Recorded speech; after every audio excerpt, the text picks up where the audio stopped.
च्या बल्लारपूर क्षेत्रांतर्गत धोपटाळा open caste खदान परिसरातील कोल बेंच व कोलस्टॉकला लागलेल्या आगीमुळे निर्माण होणाऱ्या धुरामुळे सास्ती गावातील नागरिकांचे आरोग्य धोक्यात आलं असून संपूर्ण गाव प्रदूषणाच्या विळख्यात सापडले आहे।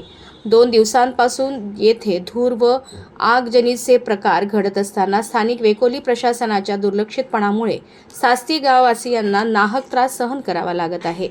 या गंभीर समस्येकडे प्रशासनाने तात्काळ लक्ष द्यावे या मागणीसाठी ग्रामस्थांनी संतप्त होत चक्काजाम आंदोलन केले।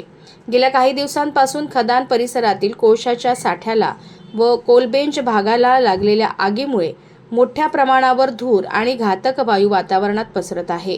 त्यामुळे सास्ती गावासह परिसरातील नागरिकांना श्वसनाचे त्रास, डोळ्यांची जळजळ तसेच इतर आरोग्याच्या समस्या जाणवू लागल्या आहेत।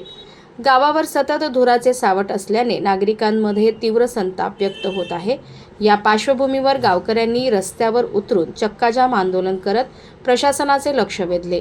खदान प्रशासनाने तातडीने आग विझवून प्रदूषणावर नियंत्रण मिळवावे तसेच गावकऱ्यांच्या आरोग्य सुरक्षेसाठी ठोस उपाययोजना कराव्यात। प्रशासनाने या समस्येकडे गांभीर्याने पाहून तातडीने योग्य ती कारवाई करावी, अन्यथा आंदोलन अधिक तीव्र करण्याचा इशारा ग्रामस्थांनी दिला आहे।